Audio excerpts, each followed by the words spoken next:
आज के कार्यक्रम के केंद्र बिंदु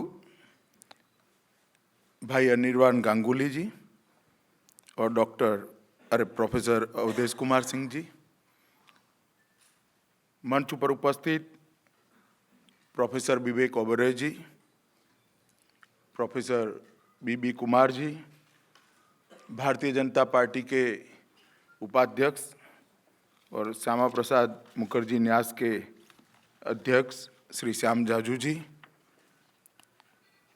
और श्री शोभित राज जी,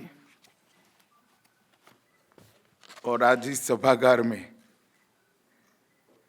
इस महत्वपूर्ण कार्यक्रम में उपस्थित भाइयों और बहनों,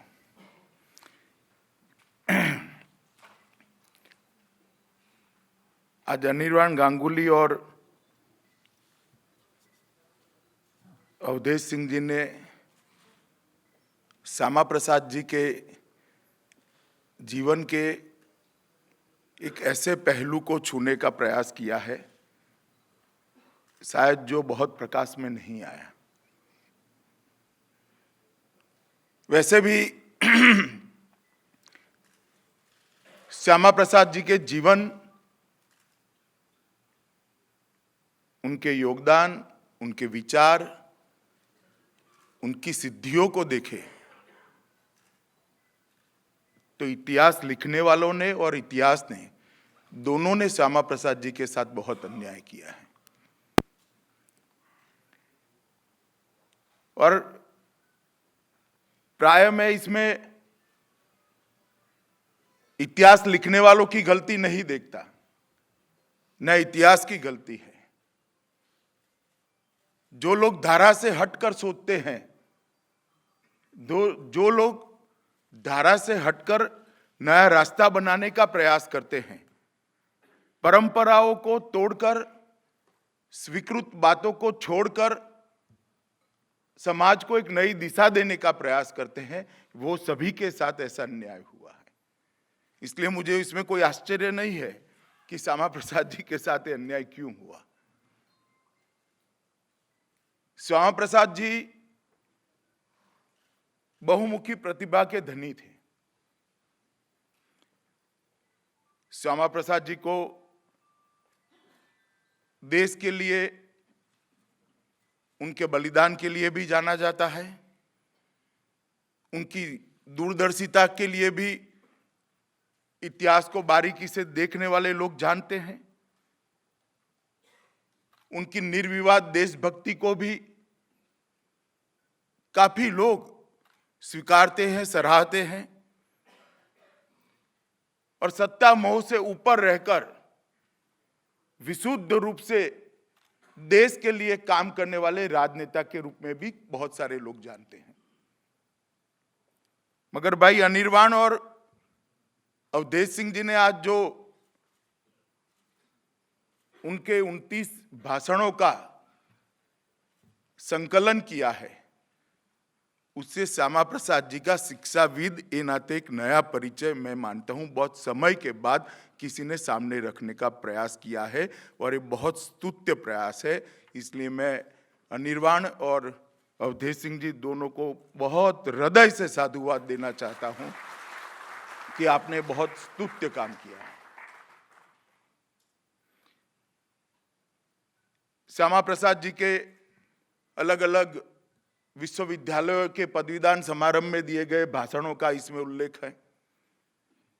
इसके साथ साथ बंगाल की विधानसभा और भारत की संसद में 2 ऐतिहासिक भाषण श्यामा प्रसाद जी ने दिए थे, जिन्होंने बहुत बड़े अनर्थों को रोका था। 1940 में बंगाल की विधानसभा में एक बिल आया था। अगर वो बिल पारित हो गया होता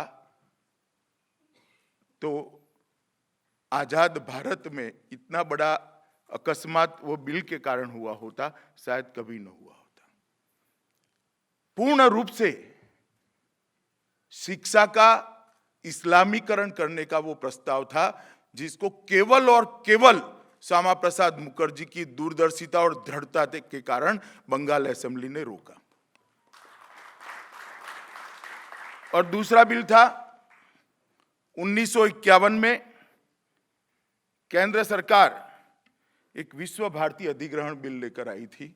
उस वक्त भी श्यामा प्रसाद जी ने अकेले एक आवाज बुलंद की थी और परिणाम आया था कि जिन संस्थानों का, चाहे वो बनारस हिंदू यूनिवर्सिटी हो या विश्व भारती हो, जिनका योगदान था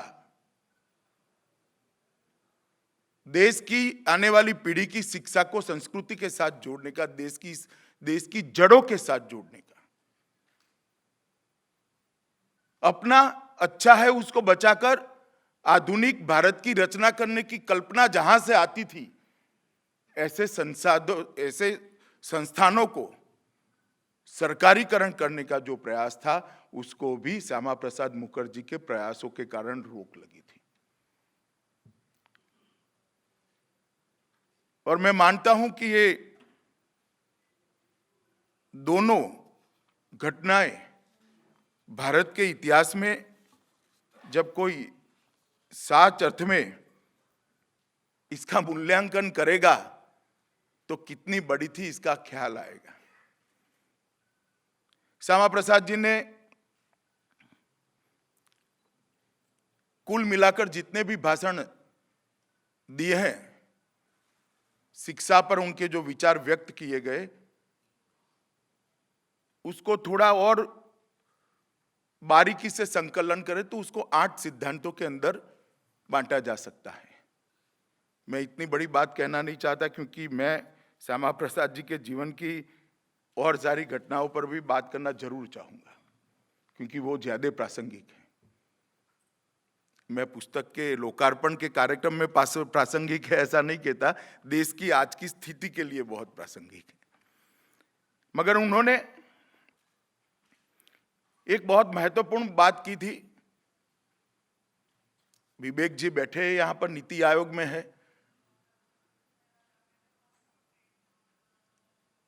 जिन लोगों के हाथ में भी शिक्षा पर कुछ भी कर पाना मुमकिन है, वो सभी ने श्यामा प्रसाद जी के अष्ट सिद्धांतों को समझना चाहिए। उन्होंने एक बहुत बड़ी बात कही थी कि भारत की शिक्षा व्यवस्था भारत के लोगों की नैसर्गिक प्रतिभा और भारत की संस्कृति से मेल खाने वाली शिक्षा पद्धति होनी चाहिए। और मैं मानता हूं कि ये बहुत महत्वपूर्ण बात है। नैसर्गिक प्रतिभा शब्द जो है वो और भारत की मूल संस्कृति, ये दो शब्दों के बीच में मेल खाती हुई शिक्षा पद्धति को बनाना।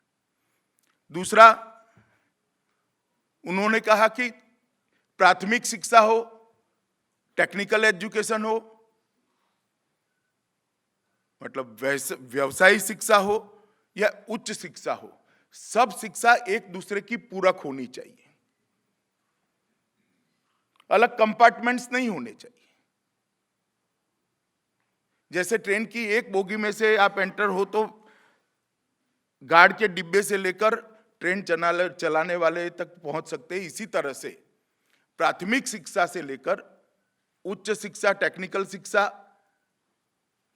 और सोशल स्टडीज, कितने भी शिक्षा के आयाम हो, सबके बीच में संवाद होना चाहिए। अगर प्राथमिक शिक्षा की रचना इस तरह से नहीं करते हैं तो हम शिक्षा के साथ अन्याय करते हैं। उन्होंने एक तीसरी बात पर आग्रह रखा था, मैं सभी बिंदुओं पर नहीं जाऊंगा, मगर तीसरी बात पर आग्रह रखा था कि प्रत्येक चरण पर गुणवत्ता का कॉम्प्रोमाइज करे बगैर, इसके साथ समाधान करे बगैर शिक्षा को जन सुलभ बनाना चाहिए। शायद वो मनीषी को मालूम होगा कि शिक्षा के व्यापारीकरण के क्या दुष्परिणाम आ सकते हैं, इसलिए शब्द प्रयोग हुआ था जन सुलभ। और गुणवत्ता गवाए बगैर, एक रस्सी पर किसी व्यक्ति को एक बांस लेकर चलने जैसा काम है, गुणवत्ता भी नहीं गंवानी है और जनसुलभ भी बनाना है। मगर उन्होंने आग्रह रखा था कि इस तरह से होना चाहिए। उन्होंने कहा था कि जो शिक्षा की उम्र पार कर गए हैं उनकी भी शिक्षा के अंदर, शिक्षा नीति के अंदर व्यवस्था होनी चाहिए। खैर, अब तो ओपन यूनिवर्सिटीज काफी बनी है और वो गैप भरने का काम हमारे शिक्षा पर चिंता करने वालों ने किया है, सरकार ने भी किया है। मगर जब उन्होंने कहा था तब ये गैप था। उसके बाद उन्होंने कहा था शिक्षा व्यापार जगत और देश की जरूरियात और रिसर्च, इस सब के बीच में भी एक समन्वय होना चाहिए। मैंने 5 ही बिंदुओं को छुआ है मित्रों। मैं मानता हूं अगर इतना भी अभी कोई कर लेता है तो इस देश की शिक्षा को बहुत बड़ी गति मिल जाएगी और शिक्षा के अंदर जो विकृतियां दिख रही है वो सारी विकृतियां एक एक एक एक कर कर धीरे धीरे शिक्षा प्रणाली से बाहर हो जाएगी। अपने मूल से जुड़ी हुई शिक्षा, अपनी संस्कृति से उपजी हुई, बाहर निकली हुई शिक्षा प्रणाली ये देश की आज भी रिक्वायरमेंट है और ये विचार कालबाह्य नहीं हुए हैं, ये विचार आज भी प्रासंगिक हैं। और श्यामा प्रसाद जी ने शिक्षाविद के नाते भी, अगर ये पुस्तक की गहराई में कोई जाएगा, वैसे मैं पढ़ नहीं पाया, मेरा दौरा था, निर्वाण जी ने बहुत पहले भिजवाया था, मगर मैं बहुत इतनी बारीकी से पढ़ नहीं पाया। और श्यामा प्रसाद जी के शिक्षा पर दिए हुए भाषणों को मैंने पहले पढ़ा भी नहीं है, परंतु मैं मानता हूं कि श्यामा प्रसाद जी के ये पहलू को समाज के सामने रखने में ये पुस्तक बहुत मदद करेगी।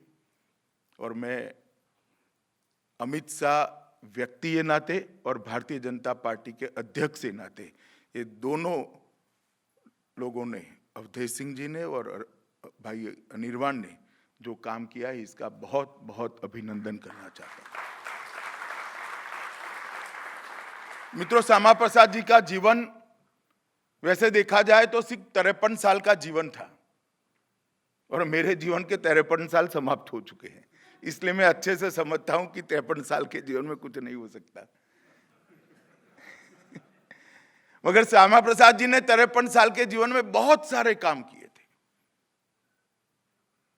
उनके सोचने की जो मैंने कभी देखा नहीं, मेरे जीवन में मौका नहीं आया उनको देखने का कभी, क्योंकि मेरे जन्म के पहले ही उनका देहांत हो गया था। परंतु अविरत सोचने वाला कोई व्यक्ति, अविरत कार्यरत रहने वाला कोई व्यक्ति और बिना थके, बिना हारे, बिना रुकावटों की चिंता किए आगे बढ़ने वाला व्यक्ति ही 53 साल की उम्र में इतना बड़ा काम कर सकता है। ये आदमी को कोई बांध नहीं सका, ये आदमी को कोई रोक नहीं सका, उसको विचारों को कोई प्रभावित नहीं कर सका और किसी के साथ झगड़ा करे बगैर अपने विचारों के सत्व को पकड़कर उसने अपने विचारों पर अडिग रहने का एक साहस था। और इसीलिए 53 साल की उम्र में कोई आदमी बैरिस्टर बनता है, 33 साल की उम्र में उपकुलपति बन जाता है, भारतीय भाषाओं के लिए लड़ता है, बांग्ला अस्मिता के लिए लड़ता है, देश के विभाजन के खिलाफ लड़ता है, देश की संविधान सभा में कंट्रीब्यूट करता है, देश का पहला उद्योग मंत्री बनता है और सिद्धांतों के आधार पर उद्योग मंत्री पद छोड़कर एक पार्टी की स्थापना कर कर वैकल्पिक विचारों का एक बीज रोपने का काम भी करता है।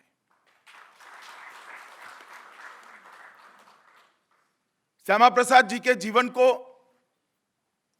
इतने कम समय में पूरा बताना असंभव है, मगर मैं इनके जीवन के 3 बड़े बिंदुओं को छूना पसंद करूंगा मित्रों। ये 3 कंट्रीब्यूशन श्यामा प्रसाद जी के ऐसे हैं जो देश की जनता ने कृतज्ञता के साथ हमेशा याद रखने चाहिए। एक, बंगाल का विभाजन कराना, दूसरा कश्मीर के बारे में आंदोलन कर कर अपने जान की, अपने प्राण की आहुति देना, और तीसरा भारतीय जनसंघ की स्थापना कर कर एक वैकल्पिक विचारधारा की शुरुआत 50 के दशक के अंदर करना। मैं जहां जहां कहता हूं बंगाल का विभाजन, उस वक्त वो बंग वाला विभाजन सब समझते हैं। बंगाल का विभाजन आजादी के ठीक पहले किया गया था, जब 1946 में लेबर पार्टी की सरकार बन गई और कांग्रेस ने देश का विभाजन स्वीकृत कर दिया। मैं अभी भी नहीं समझ पाता कि क्यों किया होगा। खैर, इसकी मीमांसा में अभी जाना नहीं है मुझे, परंतु उस वक्त जो बड़े बड़े सिद्धांत बनते थे कि जो प्रदेश में, और तय हुआ था कि देश का विभाजन धर्म के आधार पर होगा, कभी भी नहीं होना चाहिए ऐसा, परंतु उस वक्त कांग्रेस पार्टी ने इस बात को स्वीकार किया था कि देश का विभाजन धर्म के आधार पर करेंगे, और उस वक्त तय किया था जिस प्रांत में जिसकी बहुमत है वो प्रांत पाकिस्तान में जाएगा या हिंदुस्तान में रहेगा। और जनसंख्या की दृष्टि से उस वक्त भी पुराना बंगाल देखें, आज का बांग्लादेश और पश्चिम बंगाल दोनों मिलाकर अगर देखते हैं तो हिंदू बहुमत में नहीं थे। अगर वो सिद्धांत को स्वीकार कर ले तो आज का पश्चिम बंगाल बांग्लादेश में होना चाहिए था, मतलब पहले पश्चिम पाकिस्तान में और बाद में बांग्लादेश में होना चाहिए था। और किसी को इसकी पड़ी नहीं थी, किसी का ध्यान इस पर नहीं था। जब चर्चाएं होती थी किसी को मालूम भी नहीं था कि क्या होने वाला है, मगर श्यामा प्रसाद जी ने इस बात को समझा था और एक आंदोलन खड़ा किया। उन्होंने सारे बांग्ला बुद्धिजीवियों को इकट्ठा किया, एक सम्मेलन बुलाया और उसके अंदर चर्चा की कि आने वाले दिनों में क्या होने वाला है। और उस वक्त एक अलग प्रांत की रचना की मांग को उन्होंने बुलंद किया। अमृत बाजार पत्रिका ने आंदोलन थोड़ा गति मिला तो एक सर्वे किया, और जो पश्चिम बंगाल आज का है उसके सर्वे में 98% लोगों ने कहा कि बंगाल का विभाजन होना चाहिए। और इस सारी चीजों को लेकर वो गवर्नर जनरल को भी मिले, और गवर्नर जनरल को मिलने के बाद ये तय हुआ कि बंगाल का विभाजन होगा और एक हिस्सा हिंदुस्तान में रहेगा, एक हिस्सा पाकिस्तान में जाएगा। अगर श्यामा प्रसाद जी ये न करते तो आज हिंदुस्तान का नक्शा ऐसा न होता, कलकत्ता भी भारत में न होता। पूरा पश्चिम बंगाल आज किसी एक व्यक्ति के कारण बचा है। एक व्यक्ति के कारण ऐसा कहना ठीक नहीं है, मगर मैं इसलिए कहने की धृष्टता कर सकता हूं, केवल और केवल श्यामा प्रसाद मुखर्जी ने इस बात को परखा था और उसको आंदोलन कर कर आज बंगाल बच गया था, और उसी के नक्शे कदम पर ईश्वर का पंजाब भी बच गया, क्योंकि पंजाब भी एक प्रांत था। ये सिद्धांत अगर स्वीकृत नहीं होता तो आज भारत का नक्शा और सिकुड़ा हुआ होता। श्यामा प्रसाद जी का एक बहुत बड़ा कंट्रीब्यूशन है मित्रों, और इसलिए मैं कहता हूं इतिहास कई बार क्रूर होता है। मैं प्रामाणिकता से पूछना चाहता हूं कि इस बात से, जैसे देवरॉय जी ने पूछा, कितने लोग इस सभागार में जानकार है बताइए मुझे कि आज पश्चिम बंगाल श्यामा प्रसाद मुखर्जी के कारण भारत के साथ जुड़ा हुआ है? जानकारी नहीं है। ना इसको इतिहास ने उजागर किया, ना देश की सरकारों ने किया। खैर, उन्होंने दूसरा काम किया, कश्मीर के मुद्दे पर आंदोलन करने का। जैसे ही देश का विभाजन हुआ, कबालियों ने कश्मीर पर हमला किया, कश्मीर का एग्रीमेंट हुआ, आनन फानन में हुआ होगा, हम किसकी नीयत पर क्यों शंका करें। बाद में उसको यूएन में ले जाने की भी गलती हुई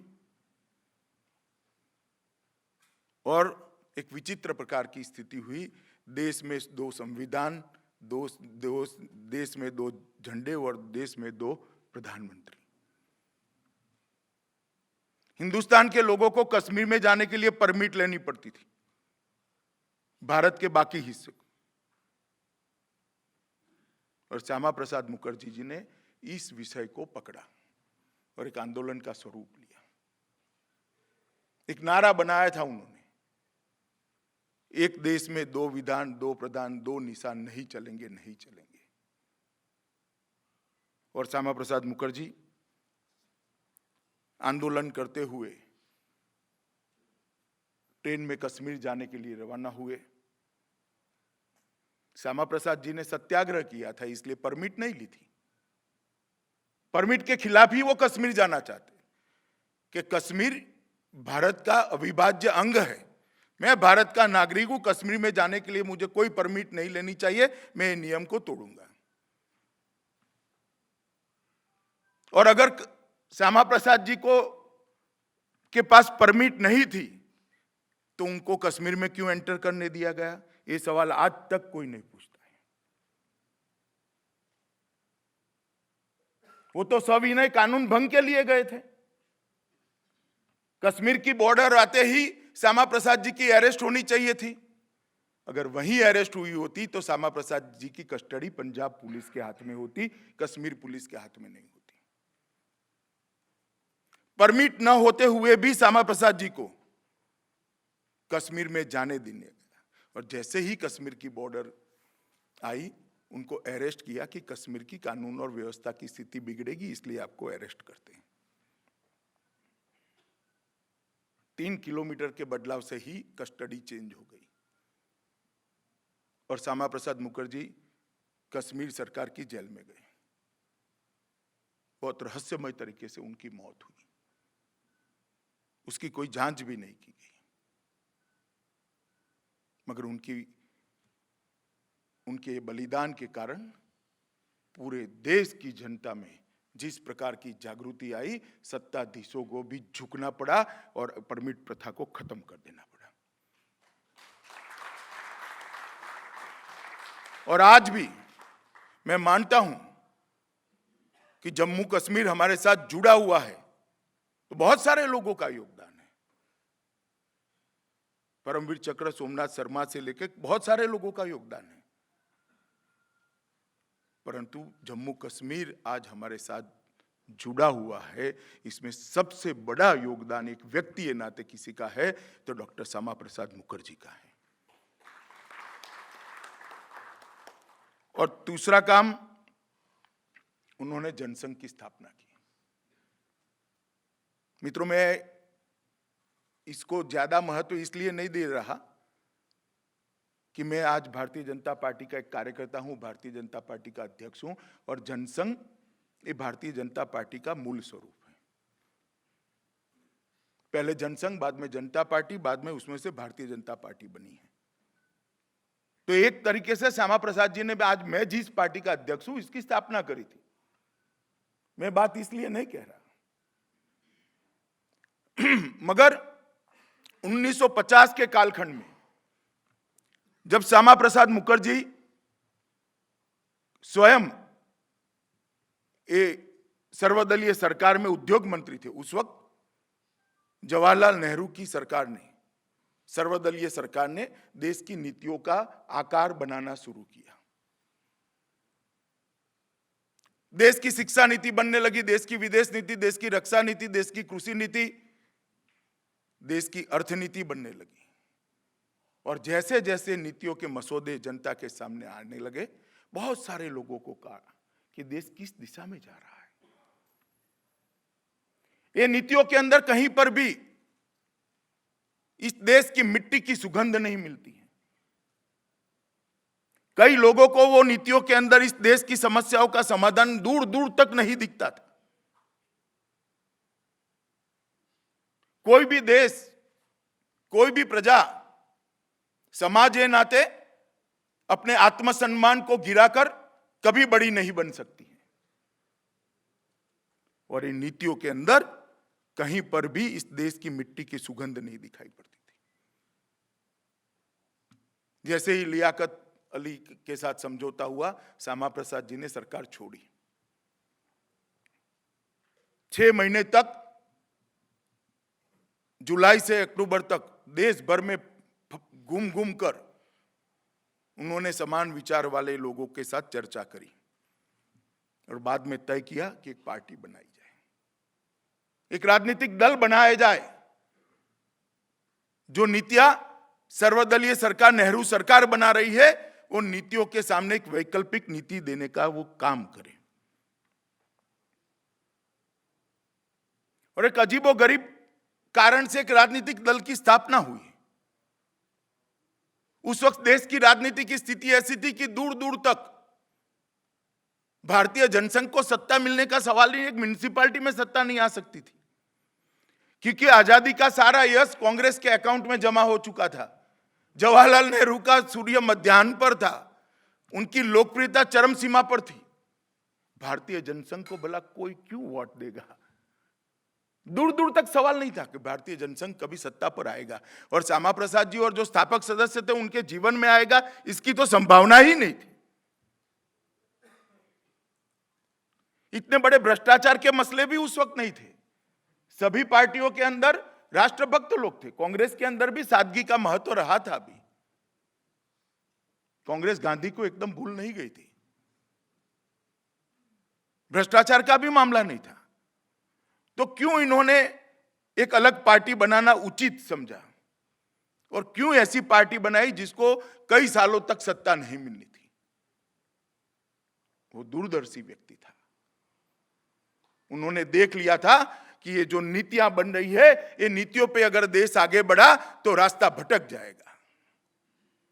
मैं हमेशा कहता हूं मित्रों, एक गाड़ी लेकर एक रोड पर अगर आप जा रहे हैं और दो राह आता है, आपको जाना दाहिनी ओर है और अब बाई ओर गाड़ी मोड़ लेते हो, 3 मीटर की ही गलती करते हो, 50 किलोमीटर जब दूर जाते हो तो आपके लक्ष्य से आप 100 किलोमीटर दूर चले जाते हो। देश उस वक्त वो दो राहें पर था। उसकी नीतियां ठीक नहीं बन रही थी। भारतीय जनसंघ की स्थापना वैकल्पिक नीतियों को देने के लिए हुई थी।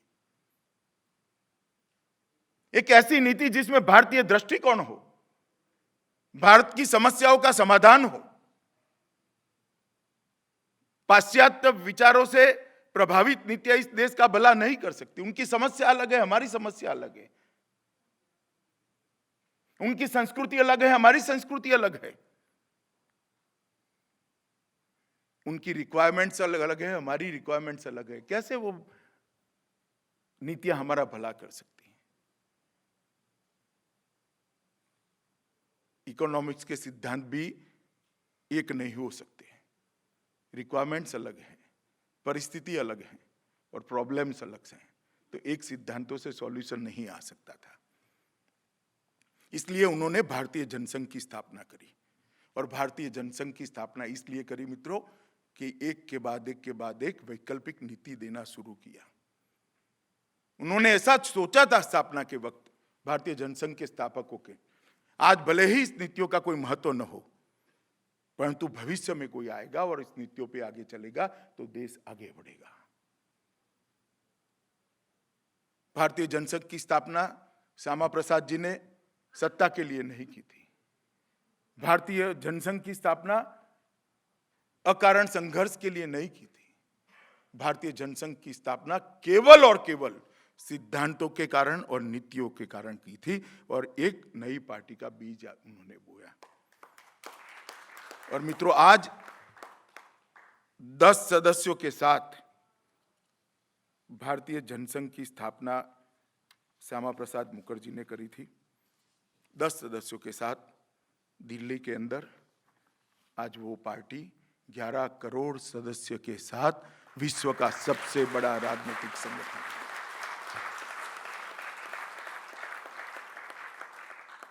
जिस पार्टी को दूर दूर तक सत्ता मिलने की संभावना नहीं थी, वो पार्टी के आज 1387 विधायक है, 303 सांसद है, 13 राज्य सरकारें हैं, 4 साझी सरकारें हैं और केंद्र में पूर्ण बहुमत की सरकार के साथ आज नरेंद्र मोदी देश का शासन कर रहे हैं। और आज जहां जहां मैं गर्व के साथ कहता हूं, क्योंकि मैं भी ये आंदोलन का एक हिस्सा हूं, मैं भी 1980 से आंदोलन के साथ जुड़ा हूं, मैं गर्व के साथ कहता हूं, जहां जहां भारतीय जनता पार्टी की सरकारें बनी, वहां पर विकास द्रुत गति से आगे बढ़ा है। और मित्रों, बहुत सारे अर्थशास्त्रियों ने 1980 के दशक में एक शब्द प्रयोग किया था, बीमारू स्टेट। वो बीमारू स्टेट का शब्द प्रयोग था फाइनेंशियल इनडिसिप्लिन और एडमिनिस्ट्रेटिव बैंकरप्सी के कारण। जिन राज्यों की वहीवट मतलब एडमिनिस्ट्रेटिव खाका चरमरा गया था और एडमिनिस्ट्रेटिव डिसिप्लिन पूरी की पूरी टूट गई थी, इसके कारण वो राज्यों के पूरे अर्थव्यवस्था के सारे पैरामीटर्स बिगड़ गए थे। इनके लिए उन्होंने बीमारू राज्यों का शब्द प्रयोग का उपयोग किया। कौन थे वो बीमारू राज्य? बी से था बिहार, एम से था मध्य प्रदेश, आर से था राजस्थान और यू से था उत्तर प्रदेश। बिहार में जब तक भारतीय जनता पार्टी और नीतीश कुमार की सरकार चली, पूरा देश गवाह है, देश के सब अर्थशास्त्री मानते हैं कि बिहार बीमारू राज्य से बाहर निकालने की कगार पर आ चुका था। मध्य प्रदेश के अंदर 13 साल से भारतीय जनता पार्टी की सरकार है। मध्य प्रदेश के 2 हिस्से हुए, मध्य प्रदेश और छत्तीसगढ़, दोनों राज्य आज बीमारू नहीं है, आज दोनों विकसित राज्य बनने की कगार पर खड़े बन चुके हैं। कंटिन्यूअसली 10 साल तक 10% एग्रीकल्चर ग्रोथ और 13% जीडीपी ये दोनों राज्यों ने हासिल किया है। तीसरा राज्य था राजस्थान। राजस्थान भी आज बीमारू राज्य से बाहर है। और चौथा राज्य उत्तर प्रदेश, अभी अभी हमें जनादेश मिला है। मैं आपको भरोसा दिलाना चाहता हूं, 5 साल के बाद ये यूं भी बीमारू राज्य के बाहर निकल आएगा।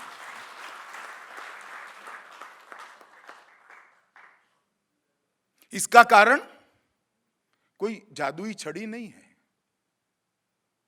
इसका कारण एक ही है कि समस्याओं को समझकर नीति बनाने वाले लोग वहां पर सत्ता पर आए हैं। और आज तो बहुत सारे मसले जुड़ गए, भ्रष्टाचार, घरानेशाही, परिवारवाद, जातिवाद और तुष्टीकरण, ये 3 नासुरों ने देश की राजनीति का बहुत नुकसान किया है। और दुर्भाग्य से तीनों नासुरों की जनक कांग्रेस पार्टी है। इस देश में परिवारवाद, जातिवाद और तुष्टीकरण, और जहां जहां भारतीय जनता पार्टी आई वहां से परिवारवाद भी गया है, वहां से तुष्टीकरण भी गया है और वहां से जातिवाद भी समाप्त हो चुका है। उत्तर प्रदेश के अंदर कोई जाति के बल के बगैर आज 325 सीट भारतीय जनता पार्टी को मिलती है। यही साबित करता है कि इस देश की राजनीति से जातिवाद गया है। और जो जनसंघ ने नीतियां बनाई थी, 2 लक्ष्य तय किए थे, मैं बहुत डिटेल में जाना नहीं चाहता, कि नीतियों का आधार सांस्कृतिक राष्ट्रवाद होगा और नीतियों का लक्ष्य अंत्योदय होगा। सांस्कृतिक राष्ट्रवाद के आधार पर इस देश की अस्मिता, इस देश का गौरव और इस देश का वैभव का पुनर्निर्माण करना, और अंत्योदय के आधार पर विकास की पंक्ति में जो अंतिम से अंतिम व्यक्ति खड़ा है, वो विकास की पंक्ति में सबसे पहले खड़ा है, उस व्यक्ति के साथ उसको लाना। ये दोनों सिद्धांतों के आधार पर आज भारतीय जनता पार्टी देश में 13 सरकारों में काम कर रही है और केंद्र सरकार भी काम कर रही है। और मित्रों, नरेंद्र मोदी जी की केंद्र सरकार भारतीय जनता पार्टी की सरकार, एनडीए की सरकार जो काम कर रही है, उसने अंत्योदय के सिद्धांत को अपनी हर नीति के अंदर समाहित किया है। 70 साल की आजादी के बाद इस देश के 60 करोड़ लोगों के घर में एक भी बैंक अकाउंट नहीं था। 28.5 करोड़ बैंक अकाउंट खोलकर आज देश में एक भी परिवार ऐसा नहीं है जिसके पास बैंक अकाउंट नहीं है। गरीब से गरीब व्यक्ति को बैंक अकाउंट देकर उसको अर्थतंत्र के साथ जोड़ने का काम ये भारतीय जनता पार्टी की सरकार ने किया है। 70 साल की आजादी के बाद लगभग 11.5 करोड़ परिवारों के घर में टॉयलेट नहीं था, ना किसी को बनाने का विचार आया था, परंतु भारतीय जनता पार्टी की सरकार ने 3 साल के अंदर 4 करोड़ से अधिक शौचालय गरीब के घर में बनाकर उनके जीवन स्तर को उठाने का प्रयास किया है। मुझे मालूम है आप लोगों के मन में शौचालय, अरे अमित भाई क्या बात कर रहे हो, शौचालय में कौन सा बड़ा विकास कर दिया। मित्रों, आपने वो दृश्य देखे नहीं है। पूर्वी उत्तर प्रदेश, बिहार और उड़ीसा के अंदर जब 16 साल की बच्ची गांव के बीच में से निकलकर शौच क्रिया के लिए सुबह खुले में उसको बैठना पड़ता है, हजारों निगाहें उसको देखती है तो शर्म से उसकी आंखें झुक जाती है, उसका मन ग्लानि से भर जाता है, आत्मा उसकी चूर चूर हो जाती है, आत्मविश्वास चकनाचूर हो जाता है। जिस बच्ची को अभी देश के विकास में कंट्रीब्यूट करना है, स्वप्न देखने, सम्मान के साथ जीना है, उसका आत्मविश्वास हर रोज सुबह ये घटना के साथ खत्म हो जाता है। मित्रों, इस श्यामा प्रसाद जी के सिद्धांतों ने एक ऐसी संवेदनशील सरकार दी है जिसने 4 करोड़ से ज्यादा शौचालय बनाकर इस देश की करोड़ों बच्चियों को सम्मान के साथ जीने का एक रास्ता बताया है।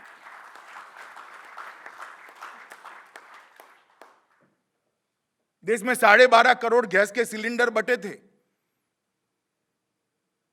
11 करोड़ 80 लाख सिलेंडर शहर में बटे थे। गांव के गरीब की झोंपड़ी में एलपीजी का सिलेंडर नसीब नहीं था। आपको फिर से लगेगा कि भाई इसमें क्या है। मित्रों, एक गरीब मां जब कंडे और टहनियां जलाकर रसोई पकाती है, खाना पकाती है, तो कोई सिगरेट पीने की आदत न होने के बावजूद उसके फेफड़े में 400 सिगरेट जितना धुआं उतर जाता है। उसका छोटा बच्चा बीमार ही बड़ा होता है और उसका बूढ़ा बाप बीमारी में मर जाता है। उसके नसीब में गैस का सिलेंडर नहीं था।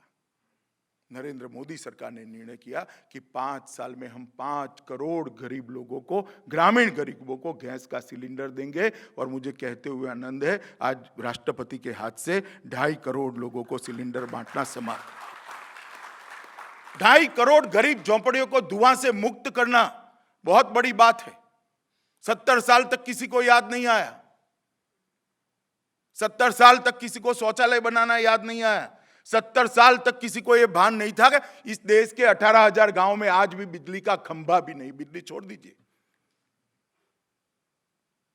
नरेंद्र मोदी ने तय किया कि 26 मई 2018 के दिन इस देश में एक भी गांव ऐसा नहीं होगा जिसमें बिजली न हो। मित्रों, उसमें से 13,000 गांवों में बिजली पहुंचाने का काम समाप्त हो चुका है। देश भर के, दुनिया भर के अर्थशास्त्री रोजगारी और नौकरी के बीच का अंतर ही नहीं समझते थे। आंकड़े भी जो नीति आयोग से लेकर सारे संस्थान बनाते हैं वो नौकरियों के ही बनाते हैं। स्वरोजगारी जैसे कोई चीज ही नहीं है, इस तरह का दृश्य हो चुका था। हमने एक छोटा सा प्रयोग किया, मुद्रा बैंक का 10,000 से देकर 10 लाख का लोन देने का प्रयोग किया। इंदिरा गांधी जी ने बैंकों का राष्ट्रीयकरण तो करा था और कहा था कि दरवाजे गरीबों के लिए खोल दिए, मगर गरीबों को एंट्री नहीं थी। उसके पास से इनकम टैक्स नंबर मांगते थे, गारंटर मांगते थे। अरे भाई, उसके पास इनकम टैक्स नंबर होता तो वो आता ही क्यों? उसका प्रॉब्लम ही है उसकी इनकम नहीं है। उसका बेचारे का प्रॉब्लम ही है कि इसकी इनकम नहीं है। 10,000 से लेकर 10 लाख तक की लोन 7 करोड़ से ज्यादा गरीब बच्चों को स्वरोजगारी के लिए देकर इस देश में स्वरोजगारी नाम का नया अध्याय। कौशल्यवर्धन, स्टैंड अप, स्टार्टअप, ये सारी चीजें जॉब सीकर को जॉब गिवर बनाने की चीजें हैं। जो नौकरी मांगने वाला था नौकरी दे रहा है। मित्रों, ये परिवर्तन है। ये परिवर्तन क्यों है? क्योंकि देश की नीतियां इस देश की समस्या के अनुरूप बनी है। कोई नीदरलैंड, इंग्लैंड और नॉर्वे के एग्जाम्पल पर नहीं बनी है। और अभी बनती तो ये कुछ ना था। और इसीलिए नरेंद्र मोदी सरकार ने, ये सरकार रिफॉर्म करेगी या वेलफेयर स्टेट बनाएगी, जन कल्याण की योजनाएं लाएगी। ये द्वंद्व हमेशा रहता था कि सरकार कैसी है, आर्थिक सुधार करने वाली सरकार है या जन कल्याण की योजनाएं देने वाली सरकार है। नरेंद्र मोदी ने द्वंद्व समाप्त कर दिया। आर्थिक सुधार भी हो सकते हैं और जन कल्याण की योजनाओं को भी अमल में लाया जा सकता है। मित्रों, ये सब आज अगर हो रहा है तो इसके मूल में 1950 में श्यामा प्रसाद मुखर्जी ने एक जनसंघ नाम का एक बीज बोया था। आज एक बड़ा वटवृक्ष बनकर भारतीय जनता पार्टी के नाम से पूरे देश में छांव फैलाने का काम कर रहा है। और मैं मानता हूं ये श्यामा प्रसाद जी का बहुत बड़ा योगदान था। श्यामा प्रसाद जी के जीवन में बहुत सारे काम उन्होंने ऐसे किए हैं जिस पर घंटों बोला जा सकता है, परंतु एक तीन काम, बंगाल का विभाजन, कश्मीर को बचाना और भारतीय जनसंघ की स्थापना कर कर सांस्कृतिक राष्ट्रवाद और अंत्योदय के सिद्धांत पर चलती हुई सरकारों का निर्माण करना, मैं मानता हूं श्यामा प्रसाद जी के बहुत बड़े योगदान थे। आज थोड़ा लंबा भाषण हो गया है। आज मैं ऐसे तो आया था भाई अनिर्वाण और अवधेश सिंह जी को बधाई देने के लिए। आज उन्होंने एक बहुत प्रशंसनीय और स्तुत्य काम किया है। श्यामा प्रसाद जी के शिक्षा पर जो भाषण थे उसका संकलन कर कर जनता के सामने उन्होंने श्यामा प्रसाद जी के ये जीवन के पहलू को भी रखने का काम किया है। मैं फिर से एक बार पार्टी की ओर से और मेरे ओर से उनको बधाई देकर मेरी बात को समाप्त करता हूं। वंदे मातरम।